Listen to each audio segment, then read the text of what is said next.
¿Qué tal, amigos? Sed bienvenidos un día más a un nuevo capítulo del enviado. Bueno, lo primero que quiero agradecer es la acogida que está teniendo el canal. Yo cuando empecé a hacer esto, solamente mi intención era dejar estos capítulos aquí narrados y explicados a mi forma. Y pensaba que iba a tener 2 o 3 o 4 visualizaciones máximo. Y bueno, pues hay vídeos en los que hay 500, 400, 300.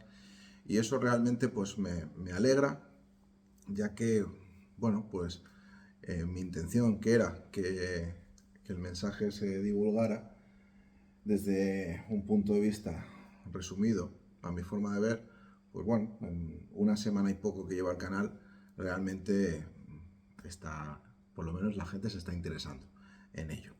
Por supuesto es un canal que no está monetizado, ni estará monetizado, simplemente lo que intento trasladar es el mensaje del libro de Caballo de Troya. En el primer enlace te dejo, en el primer comentario te dejo el enlace, siempre al libro. Lo recordaré en cada vídeo por si tú mismo quieres vivir de una forma personal la aventura y los trozos que no estoy leyendo y lo que estoy resumiendo a mi forma de ver, tú quieres experimentar que se sienta el leer Caballo de Troya. Bueno, volviendo a nuestra historia, Jasón está en casa de Pablo, Lázaro, perdón, Lázaro, está en casa de Lázaro. Ya, bueno, nos describe muy bien cómo es la casa de Lázaro, el amigo del maestro. Además, lo describe todo perfectamente, cómo es cada casa, cómo es cada muro y cómo es todo en sí. En el capítulo de hoy seguramente ya conozcamos cómo fue resucitado por el maestro. Así que creo que nos tenemos por delante un capítulo muy emocionante y que vamos a conocer un poco más el poder del maestro.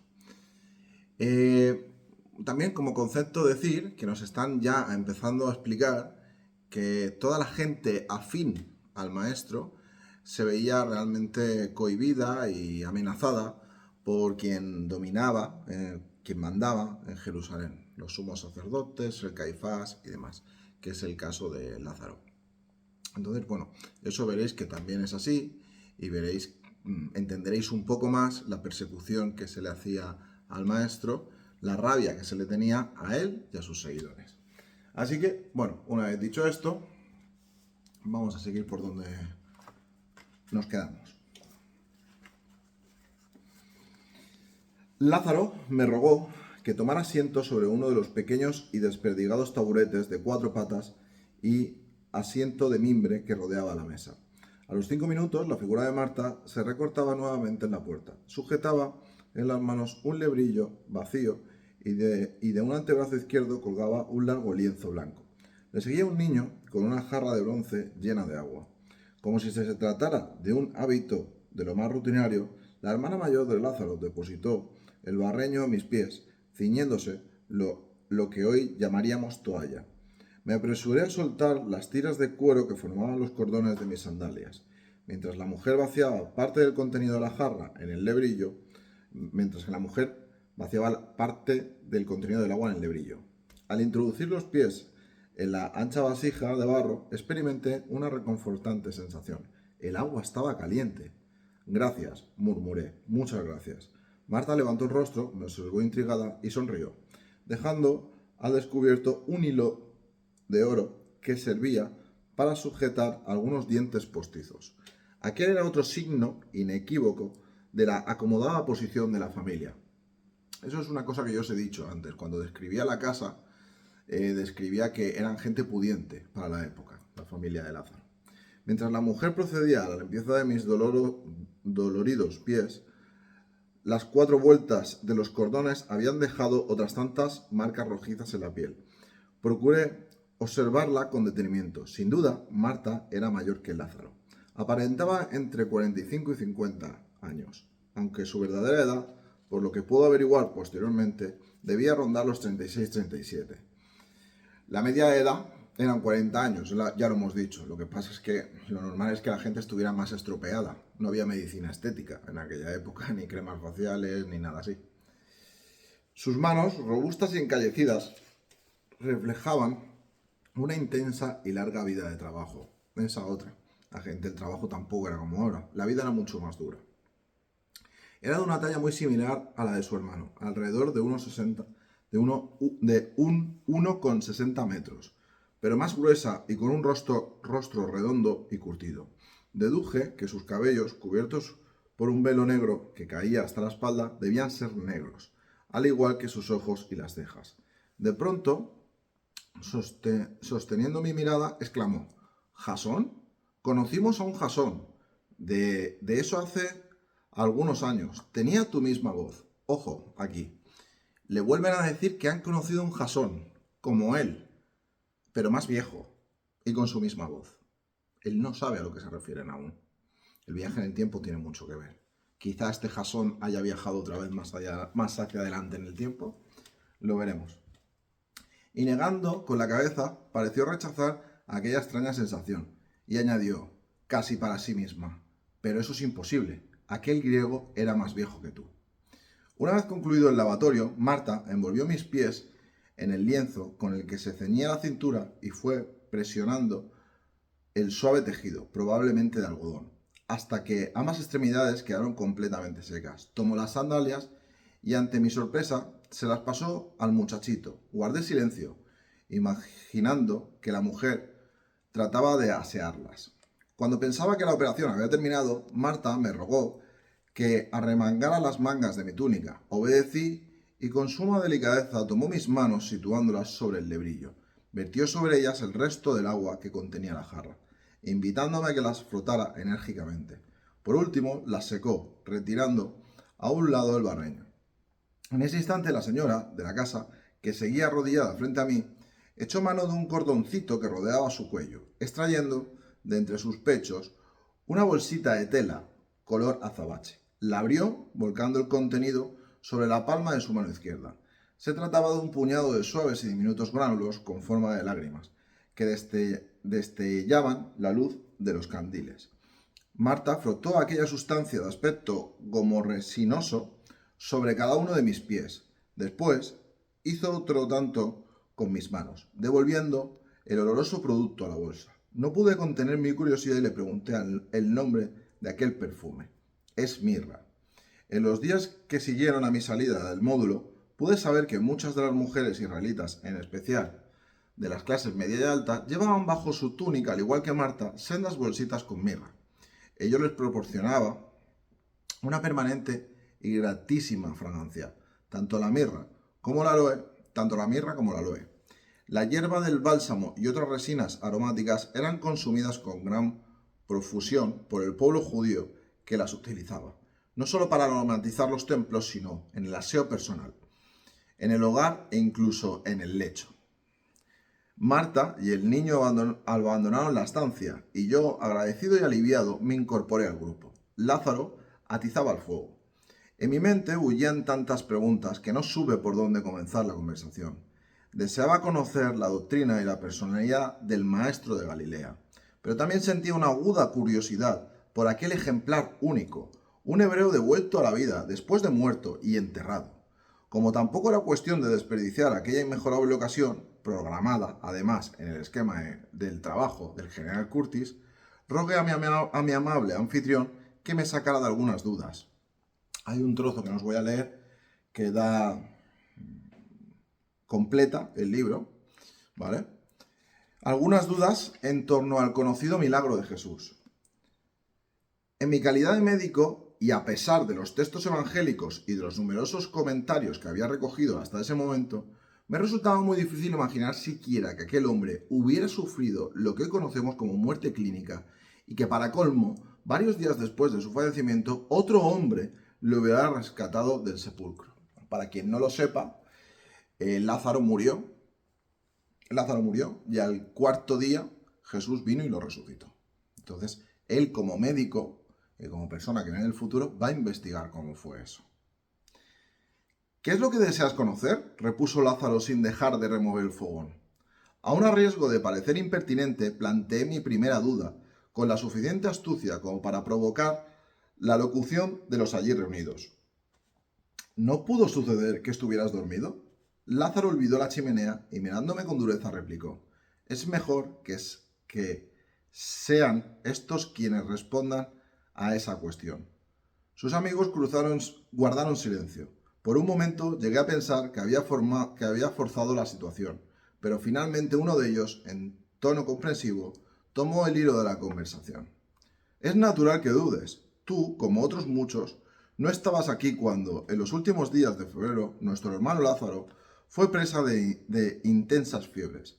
A pesar de los cuidados de sus hermanas y de las prescripciones de los sangradores venidos de Jerusalén, el mal fue en aumento.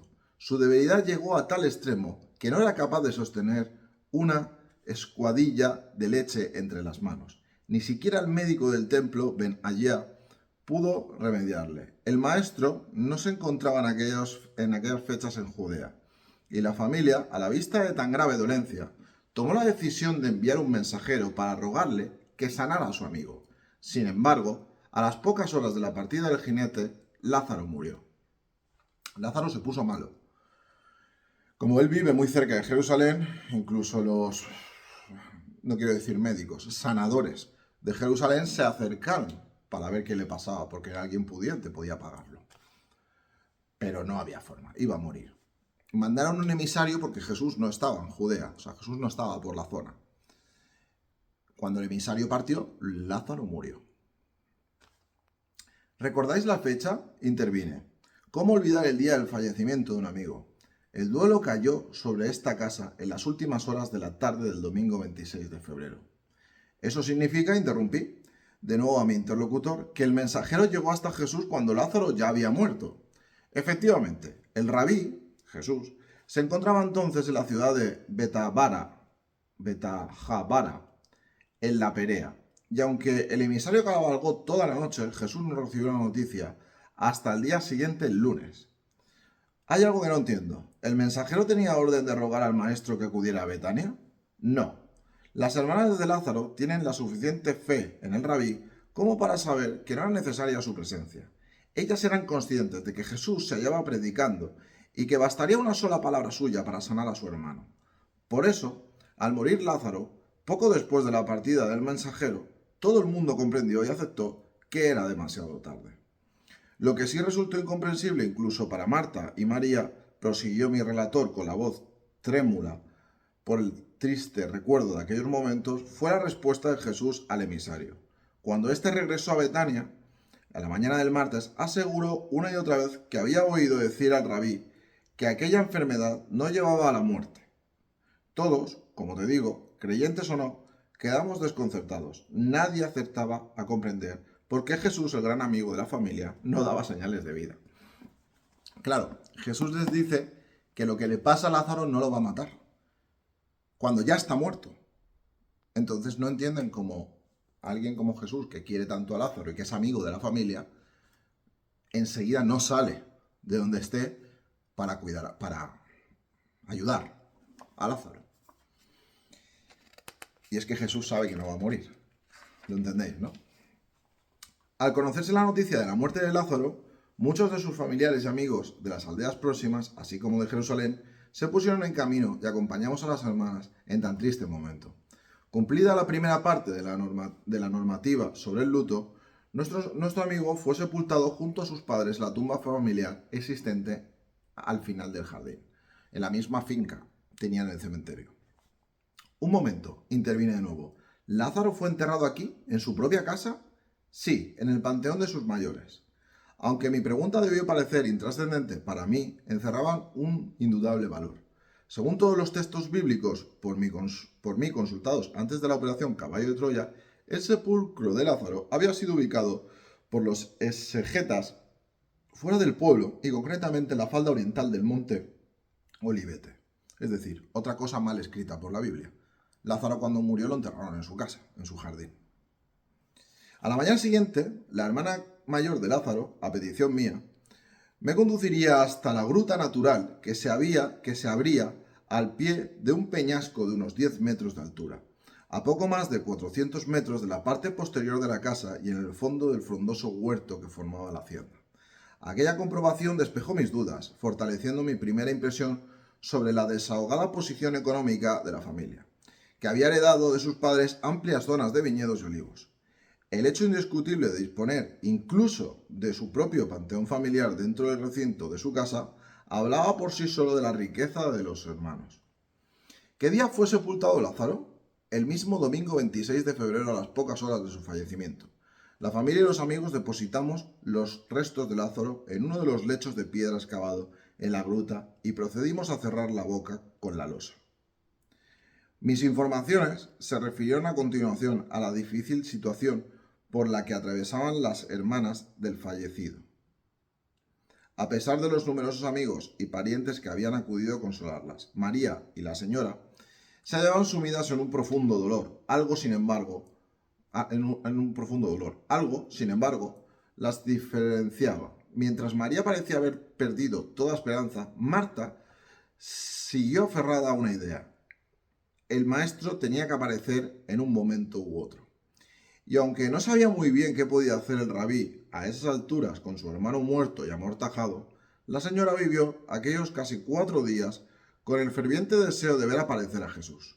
Su afecto por el maestro era tal que aquella misma mañana del jueves, cuando la tumba fue cerrada, pidió a una vecina de Betania que se situara en lo alto de una colina, al este de la aldea, con el fin de vigilar el camino que conducía a Jericó y por el que debería llegar el rabí de Galilea.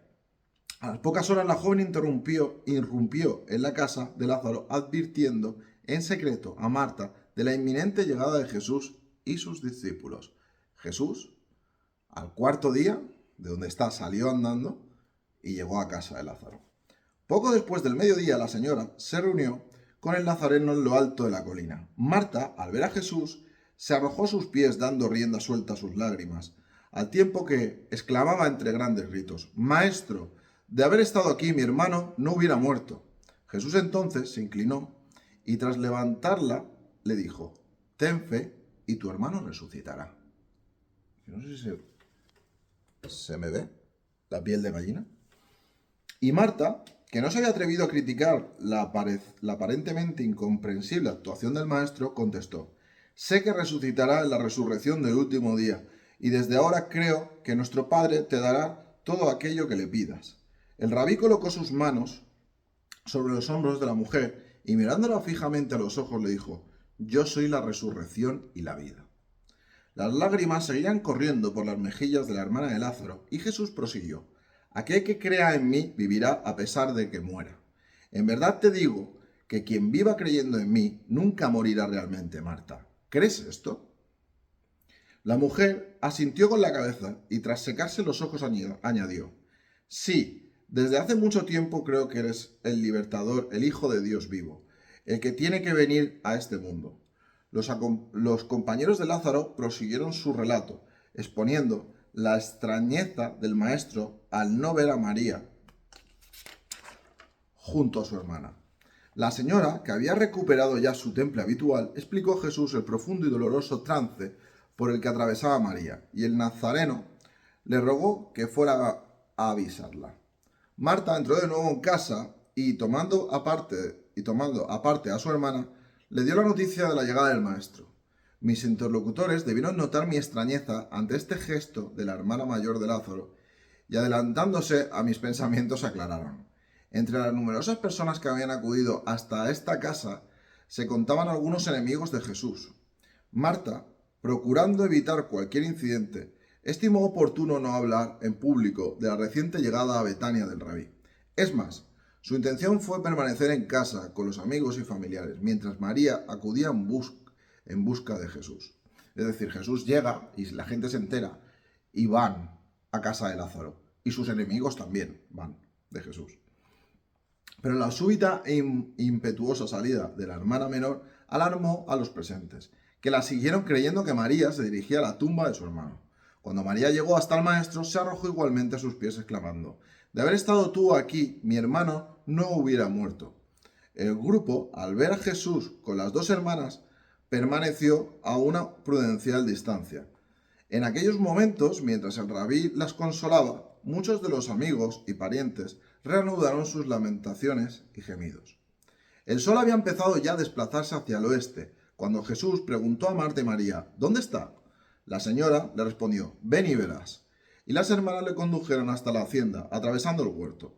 Cuando estuvieron frente a la gran peña, Marta le señaló la losa que cerraba el panteón familiar, mientras María, presa de un nuevo ataque, se arrodillaba a los pies del Galileo, sollozando y hundiendo el rostro en la tierra. Se hizo un gran silencio, y los que estábamos cerca del rabí vimos cómo sus ojos se humedecían, y varias lágrimas corrieron por sus mejillas. Uno de los amigos de Jesús, al verle llorar, exclamó, «Ved cómo le quería. Aquel que le ha abierto los ojos a los ciegos, ¿no podría impedir que este hombre muera?» Pero otros de los de allí, congregados, implacables detractores del maestro, aprovecharon aquella oportunidad para ridiculizar a Jesús diciendo, si tenían tanta alta estima a este hombre, ¿por qué no ha salvado a su amigo? ¿De qué sirve curar en Galilea a extraños si no puede salvar a los que ama? Daros cuenta, ¿eh? A Jesús lo seguía mucha gente. Jesús, de un sitio para otro, esto no lo ha contado la Biblia, pero él era como una estrella ya, cuando ya su tiempo se acababa. Había gente que incluso lo veía hacer milagros y dejaba su vida y lo seguía. Jesús, cuando se desplazaba de un sitio a otro, a lo mejor habían 500 personas andando detrás de él solamente por seguirle. Entonces, había mucha gente siempre a su alrededor. Gente que lo quería y gente que lo odiaba. Por eso, estas preguntas. Jesús, sin embargo, permaneció en silencio. Entonces, levantando a María, le estrechó entre sus brazos, aliviando su aflicción. ¿Qué hora era? Faltaba muy poco para la nona. En este momento, el rabí, dirigiéndose a algunos de sus discípulos, les ordenó, levantad la piedra. Pero Marta, adelantándose hacia el maestro, le preguntó, ¿debemos mover la piedra de costado? Interrogué a los amigos de Lázaro sobre el significado de aquella pregunta de la señora. Sinceramente no terminaba de comprender. ¿Qué había querido decir? Marta, al igual que el resto de los allí presentes, me explicaron. Entendimos que Jesús deseaba ver a Lázaro por última vez. Aunque todos creímos en la resurrección de los muertos, ninguno, ni siquiera María, imaginábamos cuáles eran en realidad las verdaderas intenciones del rabí. Claro, Jesús dice mover la piedra, y ellos se creen que quiere entrar a verlo, no lo que va a pasar. Por eso la señora creyó que sería suficiente con retirar parcialmente la losa. De esta forma el maestro hubiera podido asomarse a la sepultura y contemplar el cadáver de su amigo. La hermana mayor de Lázaro, sin embargo, intentó persuadir a Jesús diciéndole, mi hermano ha muerto hace ya 4 días, la descomposición del cuerpo se ha iniciado. Los 5 hombres que se disponían a desplazar la piedra miraron a Marta sin saber qué hacer, pero Jesús, que se había situado frente a ellos, y en un tono que no dejaba lugar a dudas, reprochó la lógica insinuación de la señora. ¿No se ha manifestado desde el principio que esta enfermedad no era mortal? ¿No he venido a cumplir mi promesa? Y después de haberos visto, ¿no he dicho que si creéis veréis la gloria de Dios? ¿Por qué dudáis? ¿Cuánto tiempo necesitáis para creer y obedecer? Todo eso lo dice Jesús.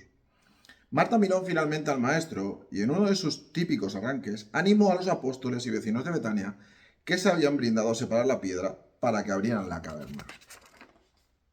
El espeso silencio quedó roto por el gemido de la losa circular al rozar sobre la roca y por los entrecortados gritos de aliento que proferían los voluntarios, en un esfuerzo por echar a un lado el pesado cierre.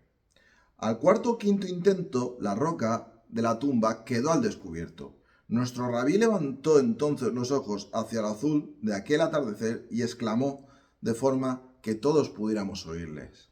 Padre, te agradezco que hayas oído mi ruego.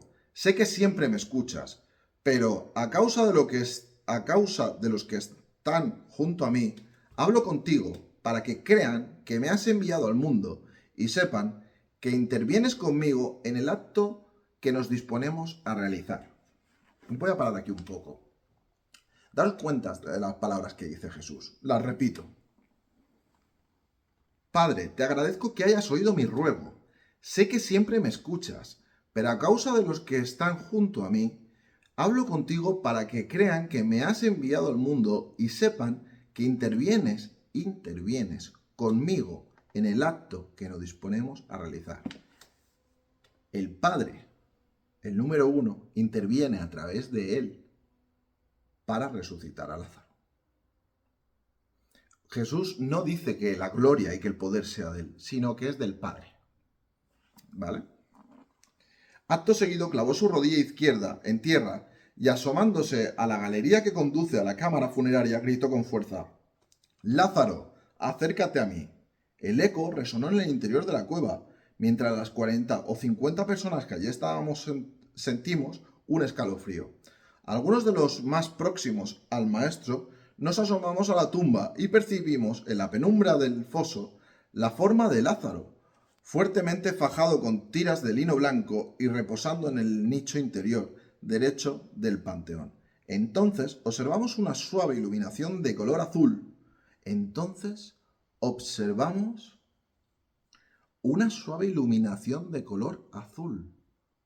Había una luz azul cuando Jesús dio la orden dentro de la tumba. Llenó toda la gruta, pero desapareció en un instante. María, asustada, se abrazó a su hermana. Nunca un silencio fue tan dramático. Durante un corto espacio de tiempo, todos como contuvimos la respiración, aunque muchos de nosotros habíamos sido testigos de otros prodigios del rabí. La palpable y cruda realidad de aquellos 4 días de enterramiento nos hacía dudar. Claro, sabían que llevaba mucho tiempo muerto. ¿Qué iba a suceder? Aquel desacostumbrado silencio se había propagado incluso a los alrededores. Las primeras y familiares golondrinas habían desaparecido del cielo, y hasta el fuerte viento tan propio de esa época se había calmado inexplicablemente. De pronto el maestro dio un paso atrás. Por las escaleras que conducían a la boca de la cueva apareció un bulto. María lanzó un grito desgarrador y cayó desmayada. Instintivamente todos retrocedimos. Un hombre cubierto por un lienzo pugnaba por salir al exterior, pero sus manos y pies estaban atados con vendas y esto dificultaba su marcha. De la sorpresa se pasó el terror y la mayoría de hombres y mujeres huyó por el jardín, entre alaridos y caídas. Era Lázaro. Se había levantado y estaba como una momia porque así los amortajaban intentando salir. A duras penas, apoyándose en codos y manos, aquel bulto fue arrastrándose por las húmedas escalinatas de piedra hasta alcanzar los últimos peldaños. Allí se detuvo, jadeando, mientras un sudor frío nos recorría el rostro. Pero nadie, ni siquiera Marta, se atrevió a dar un solo paso hacia el resucitado. Jesús comprendió nuestro pánico y, dirigiéndose a la señora, ordenó que le quitáramos las tiras de tela y que le dejáramos caminar. Con los ojos arrasados en lágrimas, Marta se aproximó valientemente, procediendo a desatar las primeras vendas que oprimían sus muñecas. A continuación, sin esperar a liberarle de las ataduras de los tobillos, rasgó la sábana y dejó al descubierto el rostro de su hermano. Tenía los ojos muy abiertos y la faz blanca como la cal. Una vez liberado, Lázaro saludó al maestro y a sus discípulos, interrogando a su hermana Marta sobre el significado de aquellas ropas funerarias y por qué se había despertado en el jardín.